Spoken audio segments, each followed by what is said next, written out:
본인은 뭐가 이렇게 억울한지 이렇게 미장원 앞에 이제 쓰레기도 투척돼 있고 막 그런 상태에서 그 주변에 떨어져 있는 그 담배꽁초 그걸 이제 나무젓가락 같은 걸로 주워서 페트병에다 이렇게 빈 페트병에다 그걸 담아서 이제 경찰한테 주는 거예요. 범인을 꼭 찾아달라고. 지난주 목요일인가 관리사무소 가가지고 가게 유리창에다가 계란 던진 사람 범인 찾겠다고 그래서 형사 고소하겠다고 CCTV 내놓으라고.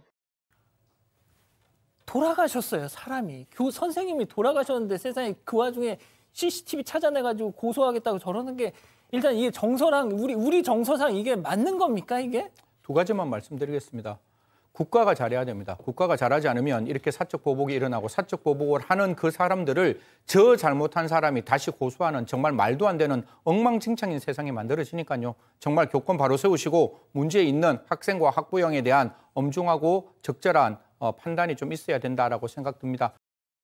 제가 이간제 교사로 처음 딱 가자마자 교장, 교감, 교무, 부장 선생님이 저에게 다 한 이야기가 그 미용실집 아이에 대한 것과 그 4명의 아이들을 건드리지 말라는 얘기, 그 무조건 안전에 대한 것만 이야기를 하고 선생님이 저렇게 아프고 한데 한 학기를 잘 마무리할 수 있게 그냥 좀 안전하게만 보낼 수 있도록 그거를 굉장히 부탁을 많이 했어요. 그날 첫 수업을 시작하기 전에 연구부장이라는 분이 저를 찾아와서 미용실집 아이는 절대 건드리지 말라고, 얘는 딱 교실에서 뭘 하든 내버려 두라는 이야기를 들었어요. 이 4명의 아이들이 반에서 쉬는 시간이면 한 3, 4명 되는 아이들 중에 남자가 그 중에 반이라면 12명이라면 4명의 아이가 그런 아이예요. 그 반에 그러면 남자아이들 분위기는 어떻게 되겠어요? 거기에 더불어서 다른 남자아이들도 뭐 뛰고 거기 있는 동안 화장실도 못 갔었거든요. 4명의 친구가 그런 식으로 많이 괴롭혔어요. 승현님 들어보세요. 네. 교장까지 나서서 걔네들 건드리지 마세요 했으니 얘네들 4명 지네 세상이에요. 그럼요. 자기들의 천국이고 자기들의 왕국이고 자기들이 갖고 있는 자기들의 어떻게 보면 그 아성인 거죠. 1학년 반 시청자 여러분 그 얼마나 해맑겠습니까? 1학년. 근데 이게 딱 저 기관 교사가 하니까 그 분위기가 완전히 쫙 가라앉았었다는 거예요. 정말 어떻게 보면 그 누구도 말할 수 없는 정말 숨소리만 들리는 그런 분위기였다고 하는데요. 그 아이들 때문에 그런 분위기가 만들어졌다라고 하는데 저는 왜 교장, 교감, 연구부장 관련된 모든 사람이 그 모든 그 학교가 이 아이들에게 이렇게 방관자의 입장에서 서 있었는지 정말 저는 잘 모르겠습니다. 그런데 그 미용실집 아이는 학교를 자주 오지 않았어요. 학교를 자주 내고 학교를 잘 안 오더라고요. 그러면 엄마가 좀 가정학습으로 잘 학습 지도라도 좀 했으면 좋은데 공부도 너무 못했어요. 주장에서 아무튼 빼기 이런 거를 전혀 못해서 이런 거를 하는 과정에서 이 친구가 계속 3번을 연달아 틀리더라고요. 근데도 참고선 계속 친절하게 설명을 해줘서 다시 한번 해와라 라고 하면서 애 얼굴을 딱 보니까 3번째 나왔을 때인데 그 아이는 제가 가르치는 문제는 쳐다도 보지 않고 내가 이렇게 딱 눈을 드니까 저하고 눈을 딱 마주쳤을 때 뭐라고 웅얼웅얼 하더라고요. 걔가 뭐라 그러냐면 북대전 아이씨, 북대전 아이씨. 그거를 계속 말을 하고 있고 팔자는 작게 하고 눈처럼 들리게 하면서 북대전 아이씨. 이거를 계속 하는 거예요. 저 눈을 쳐다보면서. 저는 그 모멸감은 제 그동안의 교직 경험이 다 와르르 무너지는 그런 경험이었어요. 이 정말 베테랑 기간제 교사님도 이 4명의 학부모들한테 이제 시달리기 시작합니다. 본격적으로. 네, 4명 중에 한 아이는 짝꿍을 좀 지속적으로 괴롭혔습니다. 그러다가 어느 날은 짝꿍의 손등을 꼬집었는데 이게 그전에도 계속 주의를 줬던 터라 이 아이를 따로 데리고 가서 야단을 쳤다고 합니다. 그랬더니 아이가 눈물을 흘렸습니다. 그래서 아이 손을 잡고 저 선생님이 친구들이랑 사이좋게 지내야 하지 않냐? 네가 잘못한 거 알았으니까 친구에게 미안하다고 할 수 있니? 라고 묻습니다. 그랬더니 이 아이가 사과는 안 하겠다고 합니다. 그래서 다시 아이 손을 잡고 그럼 사과는 못 하겠으면 더 이상 그러지는 말아라 라고 하면서 안아줬다고 합니다. 그런데 그날 오후에 바로 민원이 들어왔습니다. 이 민원 내용은요. 선생님이 아이를 데리고 가서 혼냈는데 그 과정이 너무 지나쳤다는 겁니다. 그 바람에 우리 아이가 울게 됐다라는 내용이었습니다. 자, 결국 이 일로 35년 경력의 이 베테랑 교사가 두 손 두 발을 듭니다. 이건 뭐 누구라도 그만두겠는데요.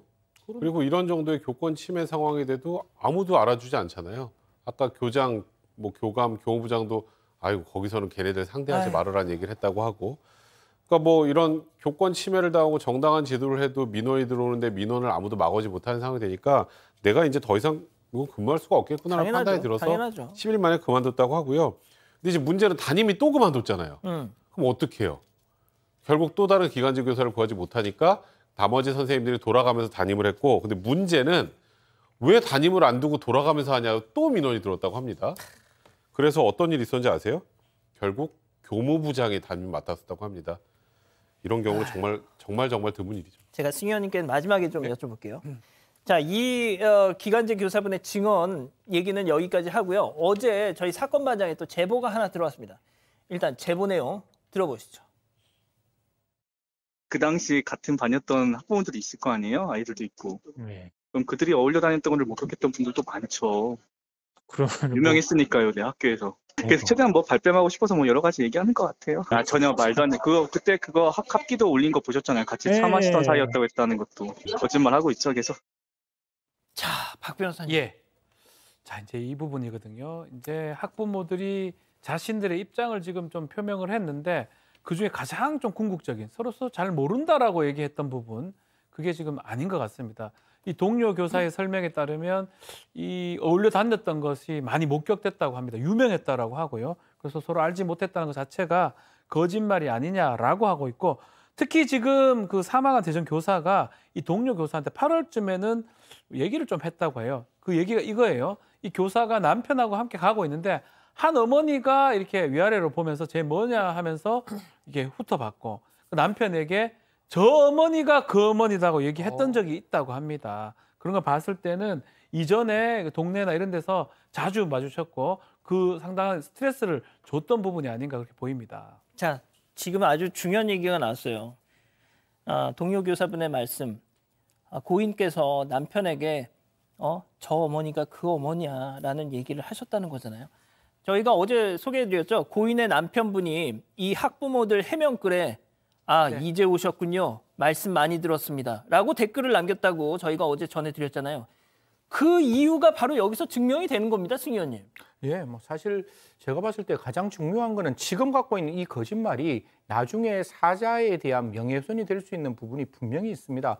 지금 이 문제가 발단이 됐으면 이제라도 이 문제를 제대로 고쳐서 제대로 나갈 수 있도록 이야기를 해야지 지금 이 상황에서 뒤로 빠진다고 이게 빠져질 수 있겠습니까? 저는 아니라고 봅니다. 이 사건은 아마 경찰뿐만 아니라 교육청뿐만 아니라 관계에 있는 여러 가지 교육관 분들이 정말 A부터 Z까지 하나하나 다 열어가지고 확인을 해야 되는 부분이라고 생각합니다. 유족의 입장에서도 앞으로 사건이 만들어진다면 다른 추가적인 고소고발을 할 수 있는 가능성이 열려 있다라고 말씀할 뿐만 아니라 이 교권보호위원회도 열리지 않았고 관계되는 여러 가지 문제점들이 더 드러났으니까요. 그런 부분도 좀 제대로 하나 짚어서 정말 억울하게 유명을 달리하신 교사가 왜 이런 일이 당했는지 그리고 우리가 앞으로 이런 일이 발생되지 않도록 하기 위해서 우리가 무엇을 해야 될지 진지하게 고민해야 될 시점이라고 말씀드리겠습니다.